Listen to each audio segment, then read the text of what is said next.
ಇಲ್ಲಿ ಬಂದು ಪ್ರಾರ್ಥನೆ ನಿಮ್ಮ ಮನಸ್ಸಿನ ಏನು ತೊಂದರೆ ಉಂಟು, ಏನು ಪ್ರಾರ್ಥನೆ ಉಂಟು, ಅದನ್ನು ನೀವು ತೆಂಗಿನಕಾಯಿ ಹೊಡೆದು ಪ್ರಾರ್ಥನೆ ಮಾಡಿದ್ರೆ ಅದು ನೆರವೇರ್ತದೆ. ಪವಾಡಗಳು ನಡೆದಿವೆ, ಇನ್ನೂ ನಡೀತಾನೇ ಇದೆ.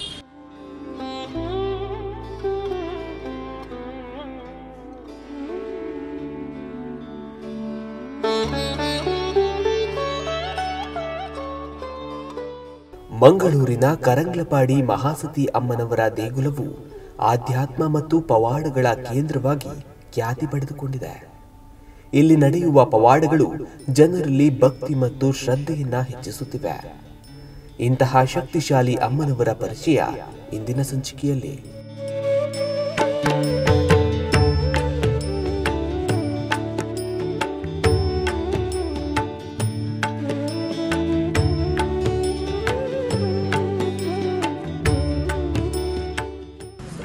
ಸರ್ವಮಂಗಳ ಮಾಂಗಲ್ಯ ಶಿವೆ ಸರ್ವಾರ್ಥ ಸಾಧಕ ಶರಣ್ಯ ತ್ರ್ಯಂಬಕೆ ದೇವಿ ಶ್ರೀ ಮಹಾಸತಿ ಅಮ್ಮ ನಮೋಸ್ತುತೆ. ಯಾ ದೇವಿ ಸರ್ವಭೂತೇಷು ಮಾತೃರೂಪೇಣ ಸಂಸ್ಥತೆ ನಮಸ್ತಸ್ಯ ನಮಸ್ತಸ್ಯ ನಮೋ ನಮಃ. ಯಾ ದೇವಿ ಸರ್ವಭೂತೇಷು ಶಕ್ತಿರೂಪೇಣ ಸಂಸ್ಥತೆ ನಮಸ್ತಸ್ಯ ನಮಸ್ತಸ್ಯ ನಮೋ ನಮಃ. ಸರ್ವೇ ಜನ ಸುಖಿನೋ ಭವಂತು. ಇವತ್ತು ಶುಭ ಶುಕ್ರವಾರ. ಆ ಶುಭ ಶುಕ್ರವಾರ ಇಲ್ಲಿ ಮಹಾಸತಿ ಅಮ್ಮನ ಕಟ್ಟೆಯಲ್ಲಿ ಪ್ರತಿ ಶುಕ್ರವಾರ ಪ್ರಾರ್ಥನೆ ಆಗ್ತದೆ. ಇದು ಮಹಾಸತಿ ಅಮ್ಮ ಅಂದರೆ ಪಾರ್ವತಿ ದೇವರ ಅವತಾರ. ಪಾರ್ವತಿ ದೇವರ ಮಾನಸ ದೇವಿ ಅಂದರೆ ಈಶ್ವರ ದೇವರ ಮೊದಲ ಹೆಂಡತಿ. ಆ ಟೈಮಲ್ಲಿ ಅವರ ಮೊದಲ ಹೆಂಡತಿಯ ಅವತಾರ ಇದು.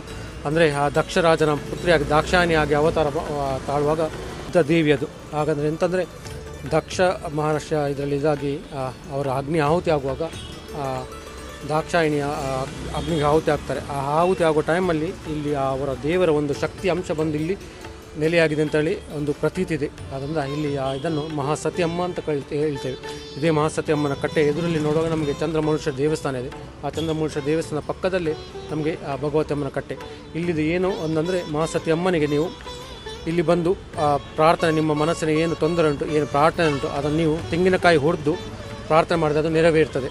ಹಾಗೆ ಆ ಮಹಾಸತಿ ಅಮ್ಮ ಆ ತೆಂಗಿನಕಾಯಿ ಹೊಡೆದು ಪ್ರಾರ್ಥನೆ ಮಾಡಿದ ಏನೆಲ್ಲ ತೊಂದರೆ ಉಂಟು ಅದನ್ನೆಲ್ಲ ದೂರ ಮಾಡಿದ್ದಾರೆ. ಹಾಗೆ ಮಹಾಸತಿ ಅಮ್ಮನಿಗೆ ಶುಕ್ರವಾರ ಮಾತ್ರ ಅಲ್ಲ, ಅಮಾವಾಸ್ಯೆ ದಿನ ಕೂಡ ಅತ್ಯುತ್ತಮವಾದ ದಿನ ಅಂತ ಹೇಳ್ತಾರೆ. ಯಾಕಂದರೆ ಮಹಾಸತಿ ಅಮ್ಮನ ಅಮಾವಾಸ್ಯೆ ದಿನ ಕೂಡ ಇಲ್ಲಿ ಪ್ರಾರ್ಥನೆ ಮಾಡಿ ತೆಂಗಿನಕಾಯಿ ಹೊಡೆದ್ರೆ ನೀವು ಕೇಳಿದ ಏನು ಪ್ರಾರ್ಥನೆ ಎಂದು ಏನು ನಿಮ್ಮ ಈಡೇರಿಕೆ ಉಂಟು, ಏನು ಬಯಕೆ ಉಂಟು ಅದನ್ನೆಲ್ಲ ಮಹಾಸತಿ ಅಮ್ಮ ನೆರವೇರಿಸಿಕೊಡ್ತಾರೆ.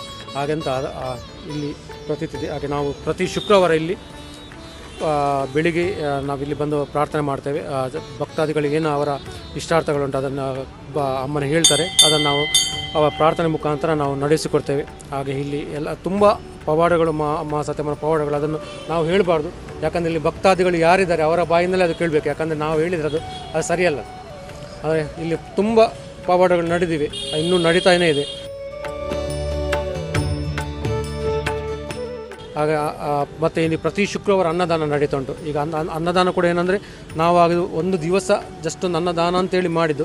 ಆದರೆ ಅದು ಈಗ ಒಂದು 8-9 ತಿಂಗಳಾಯಿತು ಅನ್ನದಾನ ನಿರಂತರವಾಗಿ ಪ್ರತಿ ಶುಕ್ರವಾರ ನಡೀತಂದು. ಮತ್ತು ಅಮಾವಾಸ್ಯೆ ದಿನ ಇಲ್ಲಿ ಪೂಜೆ ಆಗ್ತದೆ. ಹಾಗೆ ಪ್ರತಿ ಶುಕ್ರವಾರ ಮತ್ತು ಅಮಾವಾಸ್ಯೆ ದಿನ ಪೂಜೆಯ ಮಹಾಸತಿ ಅಮ್ಮ ತಗೊಳ್ತಾ ಇದ್ದಾರೆ. ಹಾಗೆ ಇನ್ನೇನು ಪ್ರಾರ್ಥನೆ ಅಂದರೆ ಯಾರೆಲ್ಲ ಇಲ್ಲಿ ಭಕ್ತರು ಬರ್ತಾರೆ, ಏನೆಲ್ಲ ಪ್ರಾರ್ಥನೆ ಮಾಡ್ತಾರೆ, ಏನೆಲ್ಲ ಅವರ ಮನಸ್ಸು ಇಚ್ಛೆ ಉಂಟು ಅದನ್ನು ಮಹಾಸತಿ ಅಮ್ಮ ಸ್ವೀಕಾರ ಮಾಡಿ ಅವರ ಭಕ್ತಿಗೆ ಮಹಾಸತಿ ಅಮ್ಮ ಶಕ್ತಿಯಾಗಿ ನಿಂತು ಆ ಶಕ್ತಿಯೊಟ್ಟಿಗೆ ಆ ಭಗವತಿ ಅಮ್ಮ ಹಾಗೆ ಚಂದ್ರಮೌಳೇಶ್ವರ ದೇವರ ಆ ಬಾಲಗಣಪತಿ ದೇವರ ಎಲ್ಲ ಸಮಸ್ತ ಭಕ್ತರಿಗೆ ಆಶೀರ್ವಾದ ಅನುಗ್ರಹ ಮಾಡಿ ಅವರ ಕೇಳಿದ ಕೋರಿಕೆ ಎಲ್ಲ ಅವರನ್ನು ಅನುಗ್ರಹ ಮಾಡಿ ಅವರಿಗೆ ನೆರವೇರಿಸಬೇಕು ಅಂತ ಪ್ರಾರ್ಥನೆ. ಈ ಜಾಗ ನಿಮಗೆ ಕರಂಗಲ್ಪಾಡಿ ಮಾರ್ಕೆಟ್ ಏನಿದೆ ಅದರ ಪಕ್ಕದಲ್ಲಿದೆ. ಆ ಕರಂಗಲ್ ಮಾರ್ಕೆಟ್ನ ಸರಿ ಎದುರುಗಡೆ ಚಂದ್ರಮೌಳೇಶ್ವರ ದೇವರ ದೇವಸ್ಥಾನ ಇದೆ. ಆ ದೇವಸ್ಥಾನದ ಎದುರಿಗೇ ಮಹಾಸತಿ ಅಮ್ಮನ ಕಟ್ಟೆ ಮತ್ತು ಭಗವತಿ ಅಮ್ಮನ ಕಟ್ಟೆ ಇದೆ. ನೀವು ಬನ್ಸ್ ಹಾಸ್ಟೆಲ್ ಪಕ್ಕನೇ SL ಟವರ್ಸ್ನ ಪಕ್ಕ ಈ ಮಹಾಸತಿ ಅಮ್ಮನ ಸಾನ್ನಿಧ್ಯ ಇದೆ. ಮಂಗಳೂರಿನ ಈ ಶಕ್ತಿಶಾಲಿ ದೇವಾಲಯಕ್ಕೆ ನೀವು ಕೂಡ ಒಮ್ಮೆ ತಪ್ಪದೆ ಭೇಟಿ ನೀಡಿ. ಇಲ್ಲಿನ ಕುರಿತಾದ ಅನುಭವಗಳನ್ನು ಕಮೆಂಟ್ನಲ್ಲಿ ತಿಳಿಸಿ.